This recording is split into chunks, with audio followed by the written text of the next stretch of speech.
যে ম্যাচুরিটি নিয়ে লোকে ইউপিএসসি দিতে যায়, সেই ম্যাচুরিটি নিয়ে লোকে নিট দিতে যায় না। তুমি জানো না, মানে নিট নিয়ে লোকের অনেক স্বপ্ন থাকে, সেই জন্যই কিন্তু 24 লক্ষ ছেলেমেয়ে পরীক্ষায় বসে। যেখানে এত বছর সবাই একজন ফার্স্ট হতো বা দুজন বা তিনজন, সেখানে হঠাৎ করে একটা বছরে 67 জন কীভাবে ফার্স্ট হয়, এরকম প্রশ্ন উঠেছিল, এরকম অভিযোগ এসেছিল, এফআইআর হয়েছিল যে কোথাও প্রশ্ন লিক হয়েছে, কোথাও আগে থেকে কাউকে গিয়ে রিসর্টে রেখে দেওয়া হয়েছে, সেখানে আগে থেকে তারা কোশ্চেন পেয়ে গেছিলো। এবং অবাক করা ব্যাপার, এই প্রতিটা প্রশ্নের উত্তর নিয়ে যেন এনটিএ রেডি ছিল। আজকে যদি এই পরীক্ষাটার ওপর এত বড় একটা প্রশ্নচিহ্ন হয় এবং যদি কিছু না হয়, ছাত্রছাত্রীদের না এই পুরো এডুকেশন সিস্টেমের উপর ভরসা চলে যাবে। যদি তাদের সাথে কোনোবার বা ভবিষ্যতেও কখনো না কখনো কোনো যদি অন্যায় হয়, আমরা অন্তত প্রতিবাদটা করব।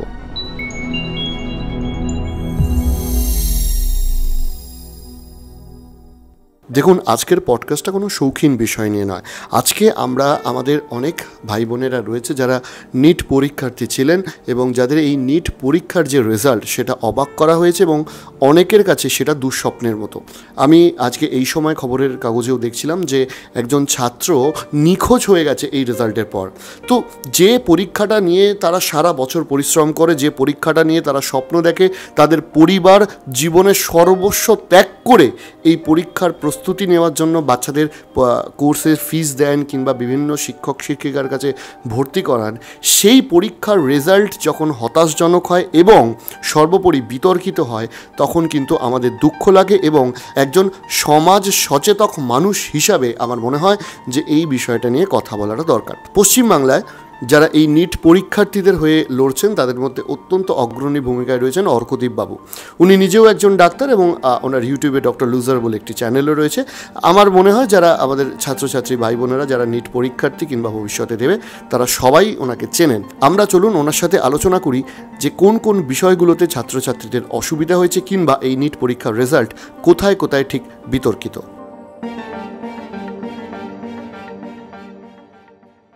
আমি প্রথমেই খুব সিরিয়াস যে প্রশ্নটা সেখানে যাব, সেটা হচ্ছে এই যে নিট এক্সামের যে প্রবলেমটা হচ্ছে বা অনেকে এটাকে বলছে স্ক্যাম, এই ব্যাপারটা তুমি যদি একটু বুঝিয়ে বলো।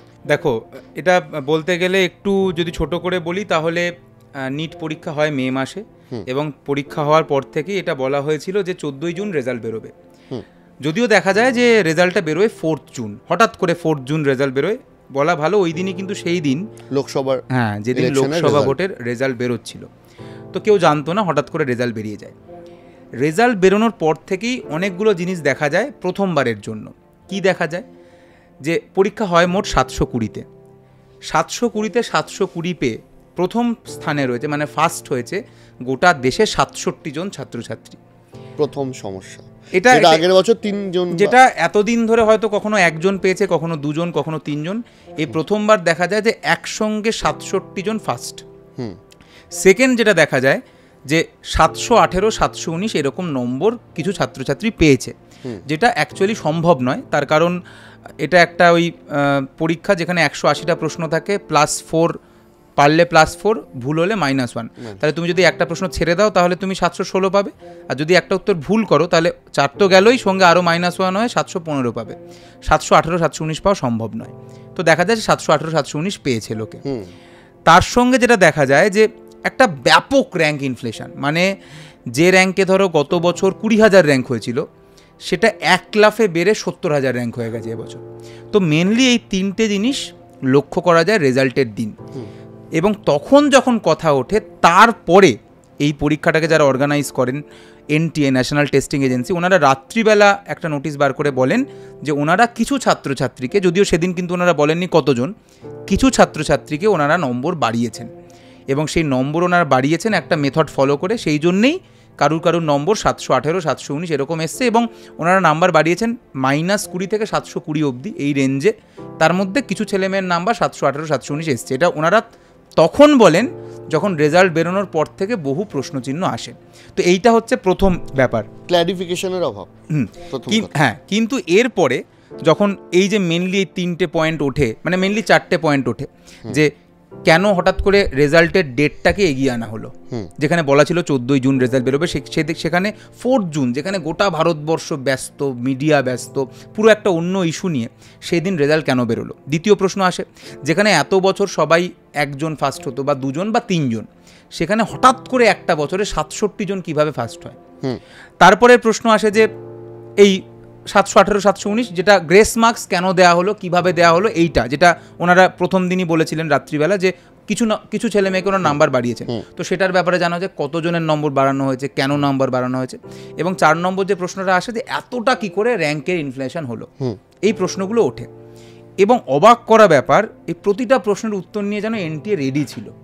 ওরা তারপরের দিনই আবার আরেকটা 6 তারিখ আরেকটা প্রেস রিলিজ বার করে, যেখানে এই প্রতিটা প্রশ্নের স্পেসিফিক্যালি ওরা উত্তর দিয়ে দেন, মানে একদম রেডি। ওনারা বলেন যে যেহেতু ছেলে মেয়ে বেশি পরীক্ষা দিয়েছে সেই জন্য নম্বর বেশি পেয়েছে লোকে। ওনারা বলেন যে কম্পিটিশান লেভেল বেড়ে গেছে তাই এতজন ফার্স্ট হয়েছে। ওনারা বলেন যে আগের একটা সুপ্রিম কোর্টের ভার্ডিক্ট ছিল যে টাইম লস হলে নম্বর বাড়ানো যায়, সেই অনুযায়ী ওনারা 1563 জনের নম্বর বাড়িয়েছেন। মোট কথা ওনারা বলেন যে ওনারা একেবারেই কিছু জানেন না, বোঝেন না, এবং ওনারা যেটা করেছেন ওনারা স্পেসিফিক্যালি বলেন ওনারা ট্রান্সপারেন্ট এবং ওনারা কোনো ইন্টিগ্রিটি ওনাদের লস হয়নি।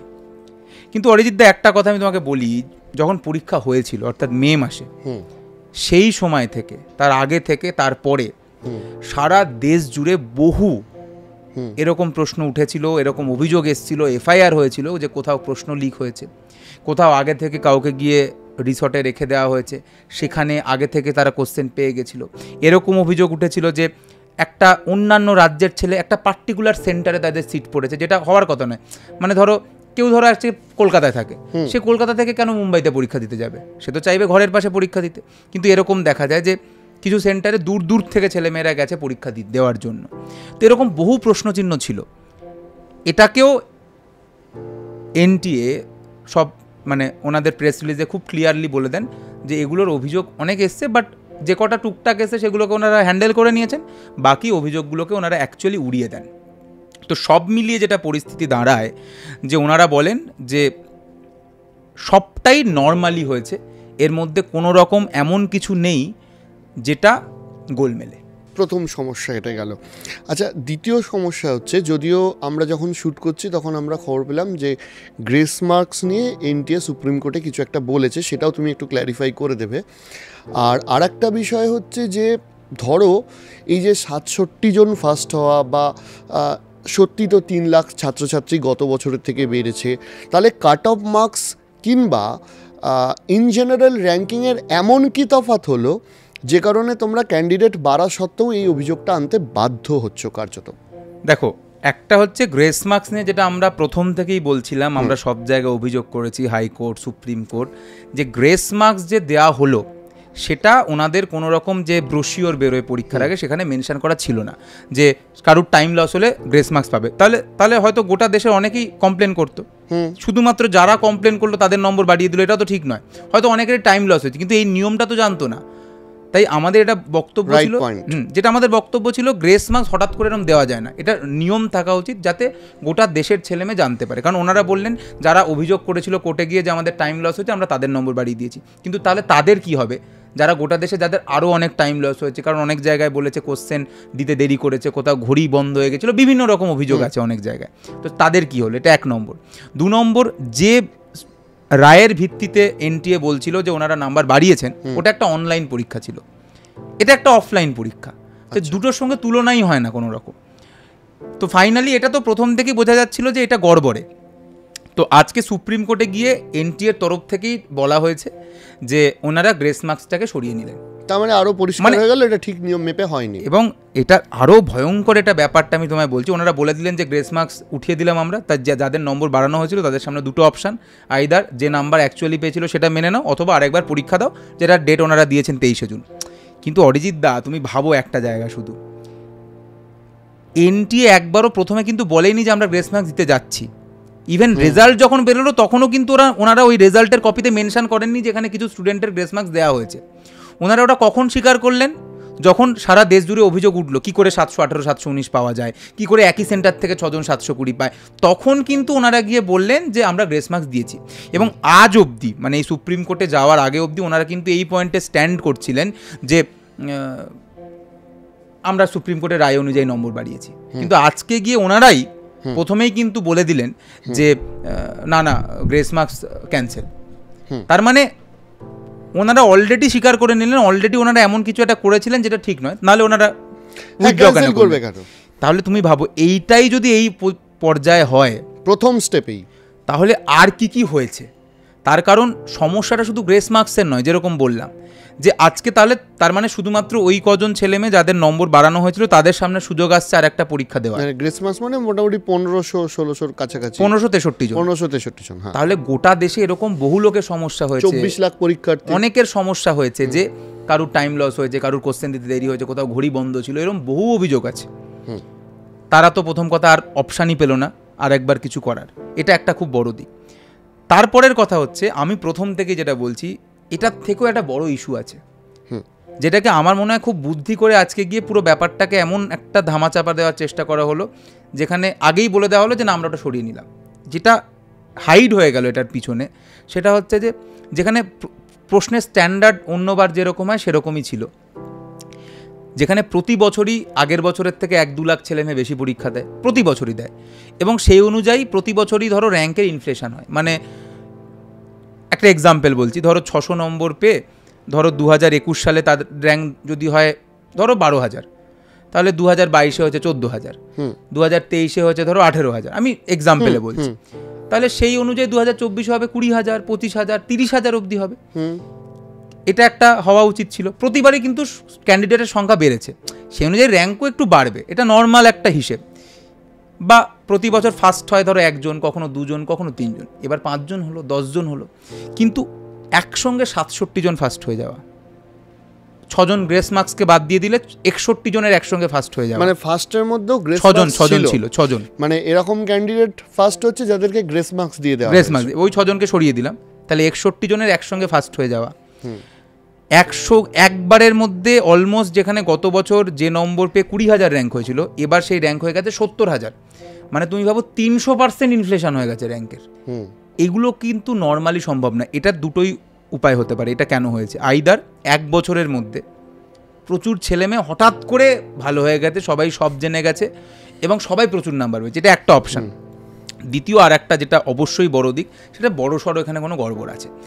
এইবার আমরা তো কোর্টে গেছি, আমরা লড়েছি, আমরা যেটুকু ক্ষমতা, আমার বিশেষ করে যদি বলি আমাদের রাজ্যে থেকে আমার যেটুকু ক্ষমতা আছে, আমি তো ন্যাশনাল লেভেলে নই, ন্যাশনাল লেভেলে আমি পড়াইও না, তো আমি বাংলার ছাত্রছাত্রীদের পড়াই যেহেতু, তাই আমি বাংলার এই জায়গা থেকে যতটা আমি মুভমেন্ট করেছি, আমরা চেষ্টা করেছি। কিন্তু আমার মনে হয় যে আলটিমেটলি যদি এগুলো প্রমাণ না করা যায়, যদি আলটিমেটলি দেখা যায় না যে, তুমি জানো না, মানে নিট নিয়ে লোকের অনেক স্বপ্ন থাকে, সেই জন্যই কিন্তু 24 লক্ষ ছেলেমেয়ে পরীক্ষায় বসে, এটা কিন্তু অন্যান্য পরীক্ষায় হয় না, এবং তাদের বয়স খুব কম, এবং তুমি ভাবো লোকে ভরসা করে, সেই ম্যাচুরিটিটাও হয়নি, যে ম্যাচুরিটি নিয়ে লোকে ইউপিএসসি দিতে যায়, সেটা সেই ম্যাচুরিটি নিয়ে লোকে নিট দিতে যায় না। এবং তার থেকেও বড় কথা আমি বলি, নিট হচ্ছে এমন একটা পরীক্ষা, এখানে শুধু রাজার ছেলে রাজা হয় না, এখানে প্রজার ছেলেও রাজা হয়।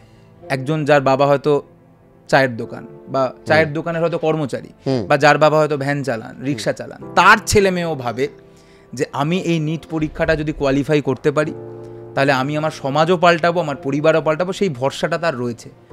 এবং তার জন্য তুমি অরিজিৎদা জানো না, আমি যেহেতু অনেকদিন ধরে পড়াই, আমি জানি এরকম ছেলে মেয়ে রয়েছে যারা 2 বছর, 3 বছর, 4 বছর, 5 বছর, 7 বছর, 10 বছর ধরে এই পরীক্ষার জন্য লেগে রয়েছে। আমি এরকম আমার ব্যক্তিগত একজন ছাত্রকে জানি, যার পরীক্ষার 2 সপ্তাহ আগে মা মারা গেছে, তারপরে এই পরীক্ষায় সে বসেছে এবং সে 600-র ওপর নম্বর পেয়েছে, যে নম্বরে তার একটা government medical college sure shot হয়ে যাওয়ার কথা। সেইখান থেকে আজকে যা পরিস্থিতি, যে নম্বর এসছে, সেখানে দেখা যাচ্ছে যে 650 পেয়েও মেডিকেল কলেজ আনসার্টেন হয়ে গেল। এবং এর পাশাপাশি যে অভিযোগগুলো এসছে, যার জন্য এতটা ইনফ্লেশন, যেটা সারা দেশ জুড়ে বলা হচ্ছে যে প্রশ্ন লিক বা এই লিক, আমি জানি না এগুলো সত্যি না মিথ্যে, এগুলো তো কোর্টের বিচারাধীন, কিন্তু তুমি ভাবো যদি এগুলো সত্যি হয়, তাহলে আজ অবধি কিন্তু সব আমার তুমি রাজনীতি ছেড়ে দাও, আমাদের দেশের সব প্রতিষ্ঠান সবসময় চেষ্টা করে যে এটা প্রমাণ করার যে তাদের কোনো দোষ নেই, তাও বছরের বছর প্রশ্ন লিক হয়ে গেছে, বছরের বছর পয়সা দিয়ে লোকে র্যাঙ্ক কিনেছে, সব হয়েছে, কিন্তু তবুও লোকে কিন্তু হাত তুলে বলেছে আমাদের কোনো দোষ নেই।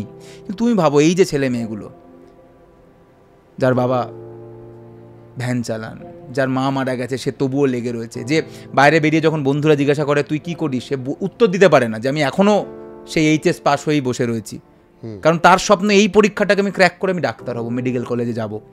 আজকে যদি এই পরীক্ষাটার ওপর এত বড় একটা প্রশ্নচিহ্ন হয় এবং যদি কিছু না হয়, যদি দেখা যায় যে আলটিমেটলি এরকম কোর্টে হলো যে কিচ্ছু হয়নি, যা সব ঠিক হয়েছে, তাহলে আমার যেটা ভয় অরিজিৎদা ব্যক্তিগতভাবে, যে ছাত্রছাত্রীদের না এই পুরো এডুকেশন সিস্টেমের উপর ভরসা চলে যাবে। তাই তো হচ্ছে, বিভিন্ন সেগমেন্ট থেকে তাই হচ্ছে। এবার আমি তোমাকে মানে এই কথা বলতে বলতে প্রচুর আলোচনা, প্রচুর প্রশ্ন মাথায় আসছে। এনটিএকে সাপোর্ট করছে বেশ কিছু লোকজন তো বাজারে আছে এখন, যারা বিভিন্ন সোশ্যাল মিডিয়াতেও লিখছে ইত্যাদি ইত্যাদি। আমি তোমায় জিজ্ঞাসা করছি, অনেকের বক্তব্য যে এবারে নাকি প্রশ্নর সহজ, প্রশ্ন কঠিন, এরম একটা ব্যাপার থাকে, যে সহজ প্রশ্ন এলে ইন জেনারেল লোকে বেশি নম্বর পায় এবং তখন কাট অফ মার্কস স্বাভাবিকভাবেই বেশি হবে। এবারের প্রশ্নের স্ট্যান্ডার্ডে কি সত্যি এরকম কোনো ডিফারেন্স ছিল? এনটিএ জবে থেকে পরীক্ষা নিচ্ছে, তার আগে সিবিএসসি পরীক্ষাটাকে নিত। এনটিএ জবে থেকে পরীক্ষার দায়িত্ব নিয়েছে, সেইখান থেকে ওনারা যেরকম প্রশ্ন করেন, ওনারা একটা বই বেসড পরীক্ষা করে দিয়েছেন, যে এই বই থেকেই সব প্রশ্ন হবে, এরকম ওনারা করে দিয়েছেন। আগে এরকম ছিল না। তো প্রশ্নের স্ট্যান্ডার্ড যেরকম থাকে সেরকমই রয়েছে, এরকম নয় যে বেড়ে গেছে বা কমে গেছে, সেম স্ট্যান্ডার্ড। গত বছরে যে স্ট্যান্ডার্ডের পরীক্ষা হয়েছিল, এবছরও সেই স্ট্যান্ডার্ডের পরীক্ষা হয়েছে। এবার 2 to 5% কোশ্চেন এদিক ওদিক হতে পারে, বাট সেটা একটা ম্যাসিভ কিছু নয়। বাট কোশ্চেন স্ট্যান্ডার্ড একদমই চেঞ্জ হয়নি, এরকমই পরীক্ষা হচ্ছে গত 4 বছর ধরে, এবছরও সেরকমই হয়েছে। মানে সেই অর্থে প্রশ্নের স্ট্যান্ডার্ডে কোনো ডিফারেন্স ছিল। তাহলে স্বাভাবিকভাবেই এই যে যুক্তিটা, এটাও এক্ষেত্রে খাটে না। আচ্ছা, এবার একটা জিজ্ঞাসা করছি, যে তুমি বহু ছাত্রছাত্রীকে বেশ কিছু বছর যাবত ধরে বাংলাতে নিট প্রিপারেশন করাচ্ছ এবং তুমি নিজেও একজন ডক্টর, তুমি এই বিষয়টা নিয়ে কোর্টে মুভ করেছো বা ইত্যাদি ইত্যাদি, তোমরা কি কি করছো একটু যদি বলো। প্রথমে তো বললাম, এক তো আমি যখন প্রথম এই জিনিসটা হলো, আমি প্রথমে তো আমার রাজ্যে তো লোক বেশিরভাগ আমি দেখেছি, বেশিরভাগ ইস্যুতেই লোকে ভাবে যে ওর আমার তো ব্যাপার নয়, কি হবে, কি যায় আসে।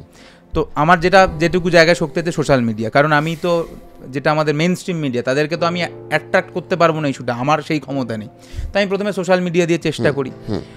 তারপরে এই আমার মানে তোমাকে ধন্যবাদ দিতেই হবে যে তোমার মতো যারা রয়েছে, যারা অ্যাটলিস্ট মানে এই সমস্ত টপিক যেখানে হয়তো লোকে দেখবে কি দেখবে না, ভিউজ হবে কি হবে না, এগুলো ভেবেই তোমরা যারা ভিডিও বানাও, সামাজিক, হ্যাঁ আমি বলছি আর দায়িত্ব, সেটাই, এরকম সবাই ভাবে না, সেরকম ভাবলে তো সমাজ পাল্টে যেত। তো সেগুলো হচ্ছে। তারপরে আমরা কোর্টে গেছি, হাইকোর্টে, কিন্তু আলটিমেটলি যেটা হলো যে সমস্ত কেস যেগুলোই হয়েছিল সেগুলো আলটিমেটলি সব সুপ্রিম কোর্টে ট্রান্সফার হয়ে গেল, কারণ সুপ্রিম কোর্ট সব একসাথে শুনবে। আমাদের অনারেবল সুপ্রিম কোর্ট, যেহেতু আলাদা আলাদা হাইকোর্টে মামলা হয়েছিল, সেগুলো সব আলটিমেটলি সুপ্রিম কোর্ট। তো অ্যাকচুয়ালি আর বাকি কেস ওরকমভাবে আর কিছু চলবে না, এখন সুপ্রিম কোর্টে যে পিক আপ হয়েছে ওই একই, যেহেতু সবই ইস্যু সেম, তাই ওখানে চলবে। তার বাইরে ছাত্রছাত্রীদের কথা তুলে ধরা, ব্যক্তিগতভাবে ছাত্রছাত্রীদেরকে নিয়ে এসেও আমি তুলে ধরার চেষ্টা করেছি। তো আমার যেটুকু করার, এবং তারপরে পরবর্তীকালে কিছু মেন স্ট্রিম মিডিয়াও আমার কথা শুনতে চায়, আমি তাদেরকেও বলি। তো এই যেটুকু করার আমি করলাম। কিন্তু আমার অরিজিৎদা সব থেকে একটাই মানে আমার চিন্তা, যেটা মেন সমস্যা, সেটা হচ্ছে যে আমি বলি এটা সবসময়, আমি একটু স্বার্থপর আমার রাজ্য নিয়ে, আমার বাংলা নিয়ে, এটা আমি বলছি, ঠিক আছে? মানে আমি একটু বাংলা নিয়ে একটু বেশি ভাবি। এই যে পরীক্ষাটা হয় না নিট, অ্যাকচুয়ালি এটা যারা বাংলা মিডিয়ামের ছেলেমেয়ে তাদের জন্য এটা আনফেয়ার পরীক্ষা। আমি অনেস্টলি বলছি, আমি স্টুডেন্টদের কিন্তু বুক চিতিয়ে বলি যে আমি তো আছি। সেই জন্য আমি যখন ডাক্তারি পাশ করলাম, তারপরে আমি ইংরাজি হিন্দিতে বিভিন্ন ভারতবর্ষে, একটা নাম করছি না, আমি 4টে ইনস্টিটিউটে ভারতবর্ষে পড়িয়েছি, ইংরাজি হিন্দিতে পড়াতাম। পরবর্তীকালে আমার মনে হলো যে না, এটা আমার বাংলা ছেলেমেয়েগুলো আমি পড়াই, ঠিক আছে, মানে সেই জন্য আমি ওটা ছেড়ে দিয়ে তারপরে বাংলাতে পড়ানো শুরু করি। তো আমি যদিও ওদেরকে বলি যে ঠিক আছে আমরা লড়ে নেবো, আমরা করে নেবো, কারণ আমি বলছি এই যে তোমায় বললাম না, যেটা একটা বই বেসড পরীক্ষা, যেটা একটা ইংরাজি বই, আচ্ছা ঠিক আছে, তার মানে এটা বলা হচ্ছে বকলমে তোমাকে এই বইটাই পড়তে হবে, যেটা আমি বলতে বাধ্য হয়, আমি স্টুডেন্টকে বলতে বাধ্য, এটা পড়তে হবে এই বইটা, তারা পড়ে। কিন্তু তুমি ভাবো যে ছেলের মেয়েটা গোটা 12 অবধি শুধু বাংলাতেই পড়ে গেছে, তার কাছে কিন্তু আমি খুব ইজিলি পড়ে দিই হৃৎপিণ্ড মানে তুই হার্ট মনে রাখ, কিন্তু সে হয়তো হৃৎপিণ্ডই পড়ে এসছে, সে হয়তো অলিন্দ পড়ে এসছে। যখন আমি বলি যে অরিকেল, এট্রিয়াম, তার কাছে ওটা কঠিন। সে হৃদচক্র পড়ে এসছে, তখন আমি যদি বলি কার্ডিয়াক সাইকেল। রেচনতন্ত্র পড়ে এসছে, তাকে আমি যদি বলি এক্সক্রিটারি সিস্টেম, আমি হয়তো বলছি, কারণ আমার উপায় নেই, আমাকে ওই ছেলেমেয়েগুলোকে এই জায়গাটাকে উতরোতে হবে, কারণ আমি দায়িত্ব নিয়েছি। কিন্তু এটা আনফেয়ার, 1 নম্বর। তা বাংলা ছেলেমেয়েদের জন্য এটা আনফেয়ার ব্যাপার যে প্রশ্নটা তো বাইলিঙ্গুয়াল হয়, বাট ওই ইংরাজি বইয়ের লাইন তুলে তুলে প্রশ্ন হয়। ওকে, বাংলা বই পড়লে মিলবে না, কারণ প্রশ্নগুলো তৈরি হবে একদম ইংরাজি বইয়ের ওয়ার্ড, অক্ষর, একদম লাইন তুলে তুলে। মানে কমাদারি অবধি চলে আসে, এরম অবস্থা। সেই জন্য আমাকে বলতে বাধ্য হয়। এবং তুমি ভাবো এটা শুধু বায়োলজিতে ওরা লিমিটেড করেনি, ওরা ফিজিক্স কেমিস্ট্রিতেও তাই করে দিয়েছে।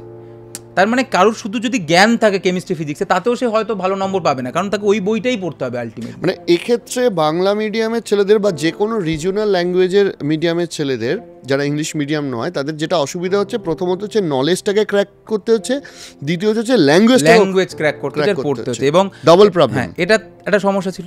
এবার আজকে ধরো সবাই তো বিরাট মেরিট নিয়ে আসে না। তো আমি আমার স্টুডেন্টদেরকে কি বলতাম, আমি কি ভাবতাম যে দেখ 580-90 কাট অফ যায় অন্যবার, প্রতি বছর সেটা বাড়বে, 600 হবে, 610 হবে, 720-র মধ্যে তুই যে সিচুয়েশানেই থাকিস না কেন এই নম্বরটা পাওয়া সম্ভব। লেগে থাক, তোর যা সমস্যা আছে তাতে 610, 620 পেয়ে যাবি, সেই ভরসা হতো। এবং আমার ছেলেমেয়েরা লড়তো, যারা হয়তো কোনোদিন ওই বইটা পড়েনি, সব ব্যারিয়ারকে অতিক্রম করে একটা ছেলে ধরো 620, 630, 635-এ চলে গেল। 720-র মধ্যে কম নয় কিন্তু, 720-তে 630, যেখানে নেগেটিভ মার্কিং, হ্যাঁ নেগেটিভ মার্কিং আছে, সেখানে 630-এ চলে গেল। যেখানে তার একটা কলকাতার আশেপাশের মেডিকেল কলেজ চান্স পেয়ে যাওয়ার কথা, সেখানে হঠাৎ করে বলা হচ্ছে 650, 660, এবছরই না পেলে হবে না, পরের বছর যদি আরও বাড়ে। এবং কিভাবে এই নম্বরটা এত বেড়ে গেল হঠাৎ করে? তাহলে আমার বাংলার ছেলেমেয়েগুলো কোথায় যাবে?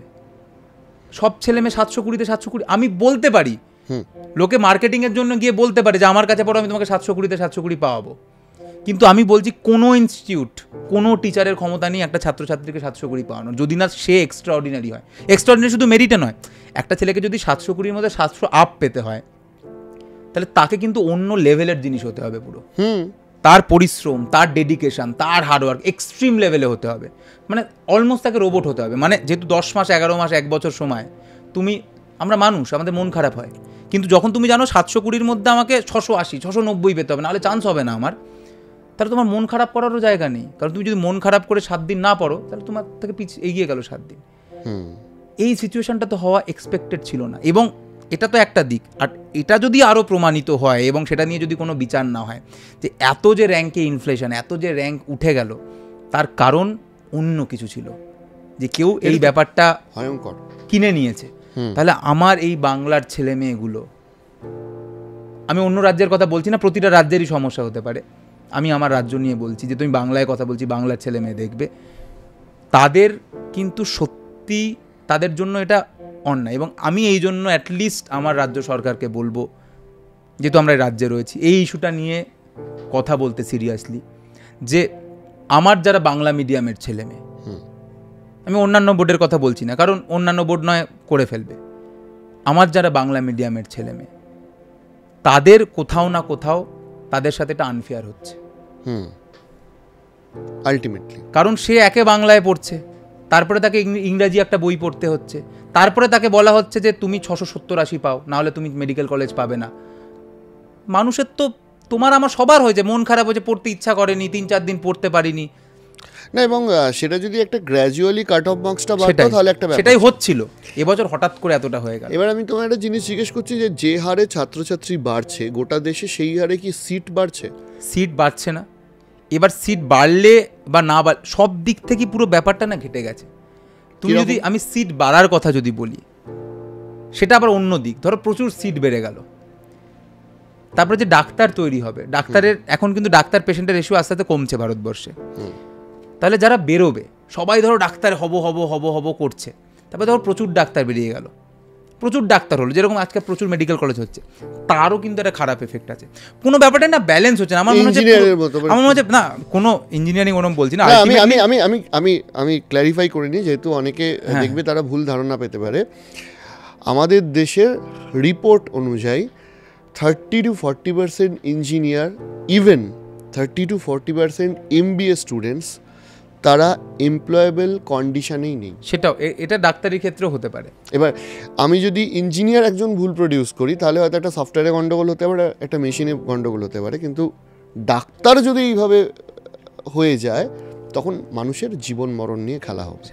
একটাই মেন ব্যাপার, যে ছেলে মেয়েগুলো যেন আলটিমেটলি মেডিকেল কলেজে যাচ্ছে, কারণ সিট যদি আজকে 10 লাখ করে দেওয়া হয়, তার আবার কি এফেক্ট হবে? যারা বেরোলো তারা আদৌ একটা মিনিমাম কিনা করে খেতে পারবে কিনা, কারণ তাকেও তো তার সংসার চালাতে হবে।